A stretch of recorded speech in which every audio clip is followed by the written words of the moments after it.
Okay, good morning again, everybody.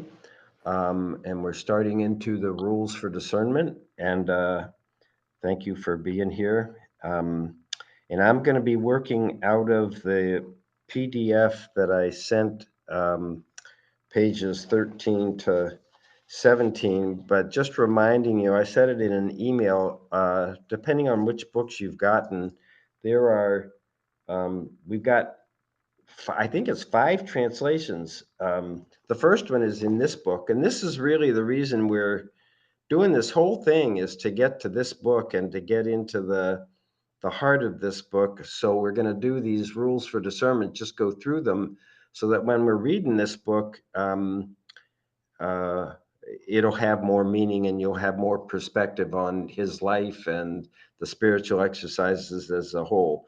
This book is God's Voice Within, the Ignition Way to Discover God's Will. And I can tell you after 15 years in this process that this personal opinion, I think step 11 is absolutely the heart of the matter. I think we do everything else to get us seriously involved in step 11. And step 11 says, I am praying only for knowledge of God's will for me and the power to carry that out. I think that starts in the third step prayer, relieve me of the bondage of self so I can better do thy will. And we have to go through this process where we um, get relieved of the bondage of self. I believe that happens in steps 4 through 9. And the purpose of that is so that we can move to the real purpose of our life, which is to live in accordance with our Creator's purpose for our life. And we'll be talking a good bit about that. So, uh, so we're going to get into these rules. These are actually an appendix. The spiritual exercises have a opening section just talking about the exercises as a whole, and then it goes through 4 weeks. And at the end of the 4 weeks is the contemplation for the experience of divine love, and then these rules for discernment happen as an appendix after the end of the fourth week. Um, Okay, so I'm just going to read them and make some comments. Um, so I'm looking at page 13 of that PDF, but you can find that also. You can find it in here. The rules for discernment are in the back of the book. They're going to sound a little bit different than what I'm going to read. They're also in this book. Left-hand page is a traditional translation. Right-hand page is the guy that wrote this book updating it. And they're also in this book. I don't know whether you've gotten this one or not, but this is another author, Michael Ivins, and he does a wonderful job of giving you some background to some of the translation. So I'm looking at number 313, Discernment of Spirits, first week, 14 rules. Um, I do believe he was an alcoholic based on his story, but he didn't get the message that, you can't throw rules at alcoholics. We don't like rules, but suggestions, we're okay with that. Guidelines, blah, blah, blah, but not rules. So, any rate, that's what we got. Rules by which to perceive and understand to some extent. I love when he does that because he's saying, this any rate, to some extent, the various movements produced in the soul in order that we should accept the good and reject the bad. These first 14 rules are more suitable to the first week, where we look at our personal sin, which is the rejection of God's love in favor of human power, and the sins of the world. So, just to go back through that, I believe the problem for me is you can tell me to accept the good and reject the bad. Um, and I can't do that because I'm starting to see everything as lack of power is my dilemma. And when I can admit lack of power, then the obvious thing is, how do I get power? And in Alcoholics Anonymous, in the fellowship, um, I believe the admission of lack of power is part of step one. We say lack of power over alcohol, but frankly, that's just the tip of the iceberg. The real problem, and this is my experience for sure, the real problem is my lack of power over my very own thinking. So I'm coming to see that steps 4 through 9 involve taking an uncomfortable look at my personal insanity. I believe today that resentment is insane. Fear is insane. Remorse is insane. Those are the three big things that we're looking at when we do steps 4 and 5. We then get to 6 and 7, which is asking higher power to restore us to sanity, the second part of step 2. And the way we get restored to sanity, whatever that is, because frankly, when you're living in your own insanity, I don't know what sanity is. I believe our book says, well, you're not going to know what it is. You have to ask to be shown the sanity of patience and tolerance and kindness and love. We did that in this reading. I spent 10 years in here working hard, um, without really admitting my own insanity. And then this depression thing happened, which is obviously desolation when we get into that in terms of what Ignatius is talking about. Desolation where I hated everything, and nothing, and I have a beautiful life, a good relationship, a lovely home in a lovely town, toys, money in the bank, all the stuff you want. And I didn't want to live, and I'm still working on what happened. It doesn't matter what caused it. We're going to get into that in these rules for discernment, but um, in any event, and I was powerless over my own insanity. I would wake up in the morning and just kind of wait for this dark cloud to just come over the day and just set me back. And all I could do was I was laying in bed 20 hours a day. And what I really realized was that I was powerless over my own insanity, and it got me desperate enough to ask to be restored to sanity. And I'm just so glad that we have our process by which we get restored to sanity, which is asking to be restored to sanity in 6 and 7, and then developing enough of a relationship with higher power that I can say, okay, with regard to this person or this situation, how can I make it right with you, oh God, uh, as well as with me deep down in here, regardless of whether or not I can make it right with the other person. I believe that's what I'm going through, and as a result of making amends, I not only improve my conscious contact with whatever you want to call it, um, but I then get myself in a position to practice 10, 11, and 12 on a daily basis, which is where I am trying to ask God, what is your purpose for my life? Not my ego's purpose for my life, but your purpose for my life. And then I will get the power to carry it out. Um, for me, it's been huge. And I really, I see my whole time in recovery as one, the period getting to where I'm not thinking about drinking, getting sober, but two, this process of being restored to sanity, so that three, I can live in 10, 11, and 12 all of the time. So I just would add to this, it's fine that in 313, he's saying, in order that I can accept the good and reject the bad, I'm adding an element that many of us are powerless to accept the good and reject the bad, particularly to the reject the bad. If your personal insanity is calling to you, we need a drink to stay sober. We've got a friend that says, I feel like I need to drink to stay sober. Ooh, hold on. Wow.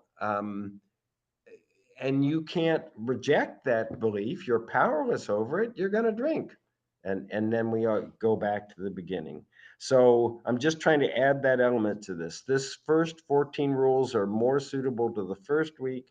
So we've got these 4 weeks working backward. The fourth week is about the resurrection and life after that.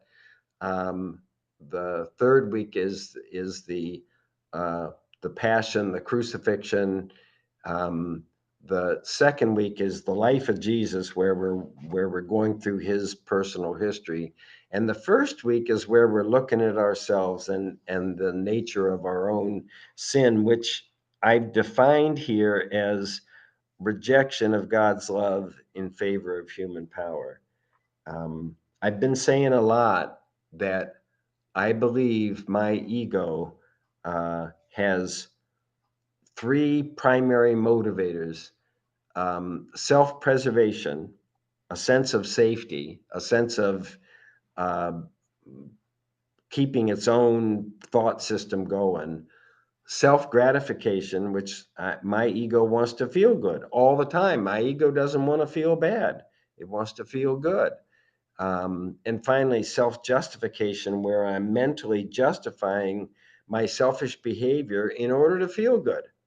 And generally speaking, I can, when I'm looking at my human motivation, that's so far away from praying only for knowledge of God's will for me and the power to carry that out. That's like the opposite. And in fact, more, it is the bondage of self. It is, I believe, the bondage of my human self, where I'm having to live under the tyranny of an ego personality, totally identified with the body and mind, not identified with the spirit, doing whatever it thinks it can do um, to feel good about its life. And I'm finding now, after a long time and a lot of effort, that the only way I feel good about my life. And good about my life means I have faith as opposed to doubt. Um, I have enthusiasm, hope, enthusiasm as opposed to despair. And I have love, gratitude as opposed to resentment and other negative feelings that I might have. So this first week, and I'm not going to go into what the first week involves, but it's taking a look at ourselves, being taught the Jesuit version of the 10th step, which is called the daily examine, and and it's more suitable to the beginning of this process.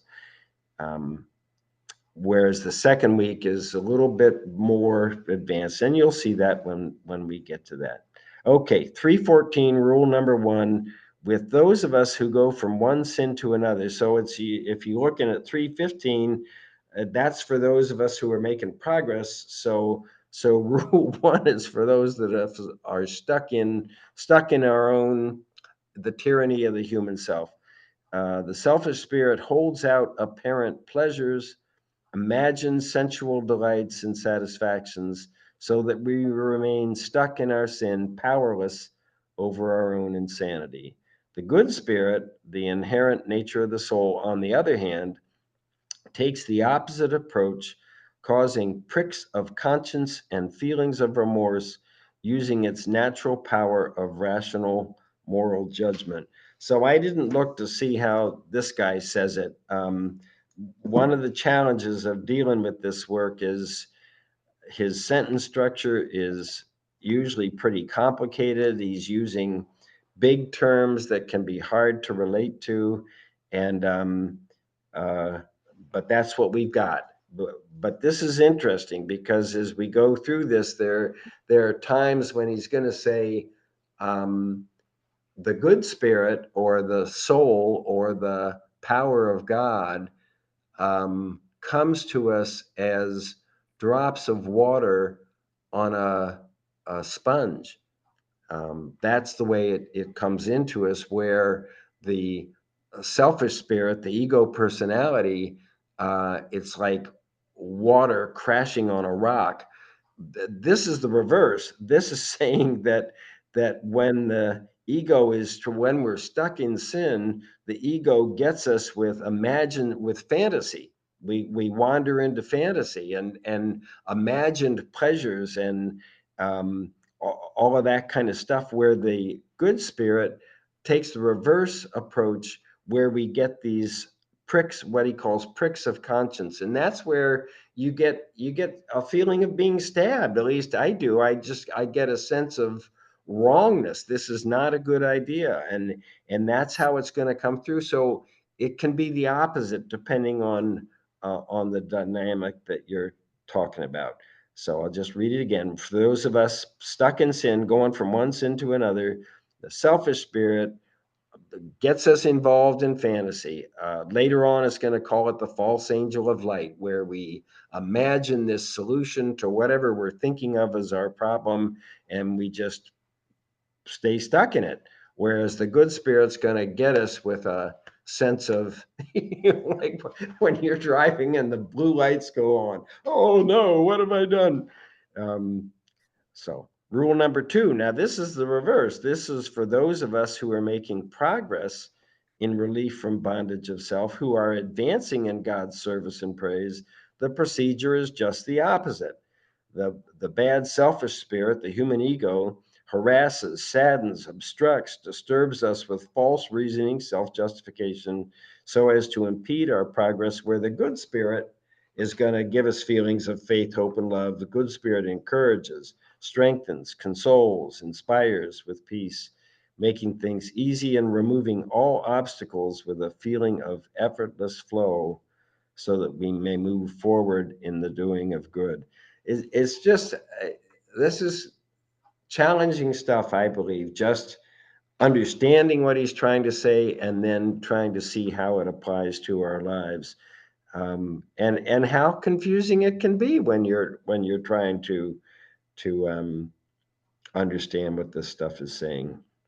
So these are just sort of rules. 1 and 2 are starting from the situation where we're either stuck in sin or we are making spiritual progress, and how opposite the good spirit and the bad spirit can show up. He's in typical Ignatian translations, we're talking about good and evil, God and the devil, um, the good spirit, the bad spirit, the good angel, the bad angel. Um, I have personally translated this to the soul versus the human self, the body and the mind. Um, you get to do whatever you want, but most of the time I'm approaching this from the standpoint of my what I think of as my human self, which is my body and mind that has a start date and a stop date and has its own thought system going up here in my head, and my soul, which is uh, clearly created by God beyond my ability to understand, and speaks to me more through intuition, inspiration, hunches. Not my human mind speaks to me definitively, logically, blah blah blah, all that stuff. So in this work, I'm adding that translation of um, identified with my human self, or uh, identified with my spiritual reality, my soul, which I believe existed before this human life started. And I believe my soul survives my human death. And I finally, at my old age, where my expiration date is coming nearer, um, decided that I'm better off investing in my the progress of my soul, trying to figure out why it's here, what it wants and needs, as opposed to trying to make my body and my mind comfortable. 316, rule number 3. These are definitions. Consolation means any interior movement that's happening within, produced in the soul, uh, which inspires us with love and gratitude toward God, As a consequence, we love all the things of creation as they express the grace of God. Consolation leads to love of God, whether arising from grief over sins, grief over Christ's passion, or because of any other actions directed toward God's service and praise. That's heady stuff. I but that's what it's but what I do like is this next part. Consolation increases our feelings of faith and hope and charity, love, and all interior happiness, which calls us to heavenly things and toward the salvation of our soul. Consolation leaves the soul quiet and at peace with God. So that's way different than what we're going to read next. Desolation, 317, rule number 4. Desolation is the opposite of consolation. Desolation refers to darkness, disturbance of soul, attraction to what is low and of the earth, and disquiet arising from various agitations and temptations. I put in parentheses, restless, irritable, discontent. That's where most of us are at. All this leads to a lack of confidence where we feel ourselves in fear, and without hope, a lack of love. We find ourselves thoroughly lazy, lukewarm, depressed, as though cut off from our Creator and Lord, uninspired. Um, just as consolation is contrary to desolation, so the thoughts that spring from consolation are contrary to thoughts that spring from desolation. So I think what's been powerful for me uh, is we have um, we agnostics early on says we could wish to be moral, we could wish to be philosophically comforted, we could wish for serenity.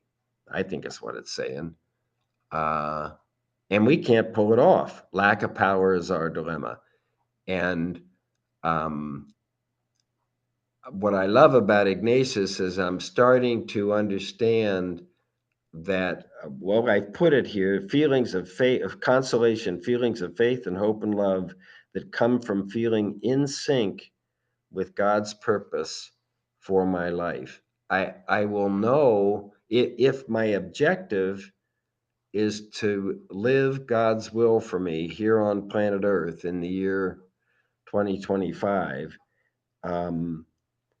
I will know that I'm doing that when I have feelings of faith and hope and love, um, as opposed to when I am out of sync with that, out of sync with God's purpose for my life. I will know that because I'll have these feelings of doubt and fear and despair. So it's wonderful for me because I've always been very intellectual, and I want to hear something um, certain, maybe an inner command or something. Um, and this is saying, well, Ignatius is suggesting that based on how I'm feeling, uh, will indicate to what degree I am in sync with God's purpose for my life. One of the readings that we did was just to the extent, just to the extent that I humbly rely on God and I try to live the life I think God wants me to live, just to that extent, I will be able to witness the calamity, whether it's internal or external, uh, witness the calamity with serenity. So serenity to me is faith and hope and love. And it's also patience, tolerance, kindness, and love. Same thing. Um, and I like this because it's telling me you will know by the feelings that you have whether or not you're in sync. He will add. It's probably in week 2. These other, we have basic consolation and desolation, but then we also have um, false consolation, which is actually a form of desolation, where we're in a manic state. Really, we are deeply into the ego's nature and drive, and doing things in a manic way, and it absolutely feels like consolation. When when I've been up, and I guess I don't feel this so much today, but I certainly did before. When I was up, I never thought I was going down again. And when I was down, I never thought I was going up again. False consolation has a lot of the feelings of consolation, but it generally involves what they'll call a false angel of light, which is a solution to what I think of as my problem that doesn't work out in the end. In the end, I wind up restless, irritable, and discontent. So we got desolation and false consolation. And then we also have consolation and difficult consolation. And difficult consolation doesn't feel good. But we know somewhere down deep that through this desolation, we are being restored to sanity. Um, I did not, coming out of this depression, the depression was at least a year, and coming out of it was a year. When I was coming out of it, I did not have a positive feeling toward the depression. Um, and I would wake up with serious doubt as to whether it was coming back, because you just don't know. And I would say I had to be out of it for a year um, before stopped doubting whether or not this depression was going to come back. Um, so, any rate, that he adds those things just to make us aware. Um, And so I want to talk about the next one, Rule 318. And certainly when we get to open discussion, we'll have a chance for you to feedback on what's making sense and what's not. 318, rule number 5, in times of desolation. So this, one of the beauties of this book is that I can't get it. God's voice within. He's taking all these rules and he's putting them in more easy to understand English with examples, um, as well as what he'll do. He'll say, okay, your first job is identifying, am I in desolation or consolation, and then start telling you, if once you've identified yourself as uh, in desolation, gives us 8 things to do. And we're not at that at this point, but they're coming from these rules for discernment. And when he gets to, when you identify yourself as consolation, he gives you 4 things to do. And I think I've said before, all 4 things are get ready for the next desolation. That when you're feeling okay, this is when you can go back, and one of the things is called follow the serpent's tail. Follow, watch yourself going down into the rabbit hole of the ego's insanity. The last time you drifted down into desolation. But here are some of the early things to do or not do. 318, rule number 5, in times of desolation, do not make any big dramatic decisions or changes. And he's going to add to that later on that we tend to do this in secret. We tend to make these big changes and we don't tell the people in our support system that we're going to do it. We just go and do it. Um, we should not make any big dramatic decisions or changes, but should stand firm and constant in our spiritual practices, so that we were guided to before we went into the current desolation. Just as when in consolation God's nature is guiding us, so in desolation it is the selfish, frightened human ego that is calling the shots. And by following the ego's counsel, we shall never find the right way forward. We're just going right back to restless, irritable, and discontent in some way. I think what this does is describe the value of having a spiritual drill. For most of us, it begins first thing in the morning. You have to carve out time for this. You have to convince yourself this is worth getting to the recovery, people call it the toothbrush level, where you cannot start your day without brushing your teeth. You cannot start your day without doing some type of spiritual drill. What worked for me early on were the readers, because I had felt my mind shift from the restless, irritable discontent it woke up with, to I just read the readers, and it was like, oh yeah, I forgot. Oh yeah, that's what's important. Oh yeah, this other stuff is not important. This is so. Uh, believe what he's saying is, when you go down, when you're feeling bad, don't allow yourself to let up on your spiritual drill, because it's just not going to work out. Stand firm and constant.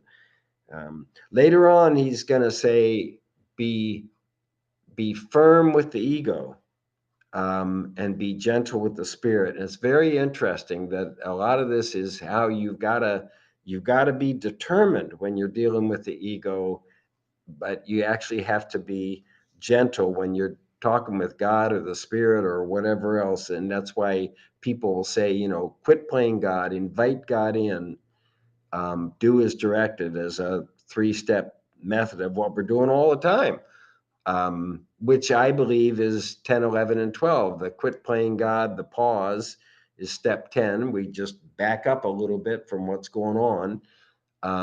Asking and listening is step 11. We're asking and listening. What do you want me to do in this situation? And finally, 12 is the action that we take as a result of so the invite God in part is, you're trying to welcome God into your life. Is that you can't demand that God's presence come into your life. It just doesn't work that way.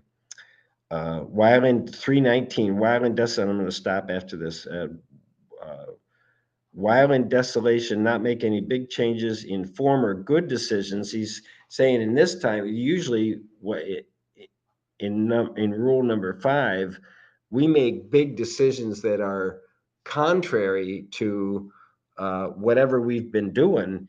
This one is saying, don't change what you're doing that is good.